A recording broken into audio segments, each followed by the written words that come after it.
আমি মুবাশির রসায়ন দশম শ্রেণীর একজন শিক্ষার্থী। আজকে আমার উপস্থিত বক্তৃতার বিষয়টি নির্ধারিত হয়েছে বই পড়ার অভ্যাস কি ডিজিটাল যুগে হারিয়ে যাচ্ছে। এই বিষয়টি নিয়ে আজকে আমার উপস্থিত বক্তৃতার বিষয় আমি উপস্থাপন করছি।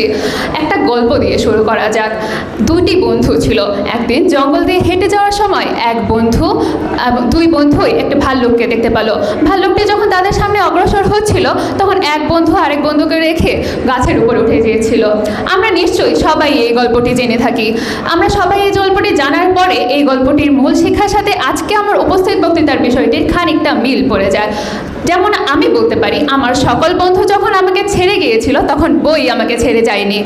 ঠিক তেমনই আমি বলতে পারি বই পড়ার অভ্যাস আমাদের মধ্যে বিদ্যমান থাকলেও খুব বেশি প্রচলিত যুগে যে খুব বেশিভাবে আমরা যে বই পড়ছি বিষয়টি কিন্তু তা নয়। এই ডিজিটাল যুগে মোবাইল ফোনে বই পড়া গেলেও মোবাইল ফোনের মাধ্যমে আমরা আমাদের সমাজে যেমন লাইব্রেরির দৈর্ঘ্য কমে যাচ্ছে এবং সেইভাবে যেমন লাইব্রেরি ঠিক তেমন এতটা বেশি নেই আমাদের সমাজে।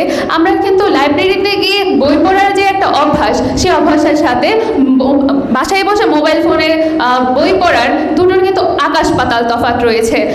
আমরা যদি বলতে চাই আদিম যুগে বা কিছুকাল আগেও আমাদের সমাজে যখন প্রচুর পরিমাণের লাইব্রেরি ছিল তখন মানুষ কি করতো, মানুষের যদি একটা ইনফরমেশন বা তথ্য প্রয়োজন হতো মানুষ লাইব্রেরিতে যেত, সেই বিষয়ের বই খুঁজে সেই বই পড়তো এবং অনেক জ্ঞান আহরণ করতো।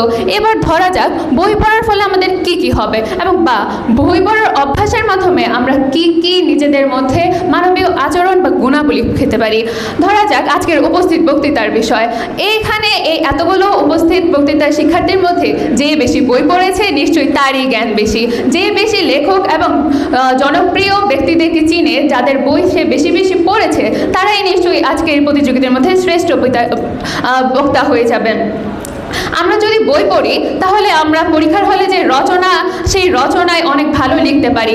আমাদের অনেকজন শিক্ষার্থীরাই বলে থাকে না ম্যাডাম এত 22 পৃষ্ঠা রচনা আমরা কিভাবে লিখব। তবে 22 পৃষ্ঠা রচনা অনেক শিক্ষার্থী লেখে, সেখানে দেখা যায় অনেক শিক্ষার্থী 10 বা 12 পেয়ে থাকে। কেন পেয়ে থাকে? রচনার মতো রচনা যদি আমরা 20 থেকে 22 পৃষ্ঠা লিখতেই হয়, সেখানে মূল বিষয়গুলো যদি তুলে ধরতে পারি তাহলেই আমরা সবে সেখানে 20-এ কমপক্ষ হলেও 18 থেকে 19 মার্ক পেতে পারি। এবার আসা যাক মূল বিষয়ে, বই পড়ার অভ্যাস কেন ডিজিটাল যুগে হারিয়ে যাচ্ছে। আমি বলতে চাই যে বই পড়ার অভ্যাস আসলে ডিজিটাল যুগে হারিয়ে যাচ্ছে। এই হারিয়ে যাওয়ার পেছনে মূল যে বিষয়টাকে আমি দায়ী করতে চাই সেই বিষয়টি হচ্ছে লাইব্রেরির অভাব এবং আমাদের মোবাইল ফোনের প্রতি অতিরিক্ত আসক্তি। মোবাইল ফোনের মাধ্যমে ইবুকের মাধ্যমে আমরা অনেক বই পড়তে পারলেও লাইব্রেরিতে গিয়ে যেই বই পড়ার অভ্যাস সেটাকে আমরা কোনোভাবেই ফেলে দিতে পারবো না। বই পড়ার মাধ্যমে আমরা অনেক আমাদের নতুন বন্ধুদের সাথে পরিচিত হতে পারি। আমাদের নিজেদের যে ইমাজিনেশন বা চিন্তার জগৎ বা সৃজনশীলতা সেইগুলোকে বৃদ্ধি করতে পারি। আমরা আমাদের চিন্তা শক্তিকে মজবুত করতে পারি এবং বই পড়ার এই ডিজিটাল যুগে এই অভ্যাসটা গড়ে তোলার জন্য আমি সকলকে আহ্বান জানাতে চাই এবং আমি নিজেও ব্যক্তিগতভাবে বই পড়তে অনেক বেশি ভালোবাসি। এই বলে আমি আমার বক্তব্য শেষ করছি। আসসালামু আলাইকুম।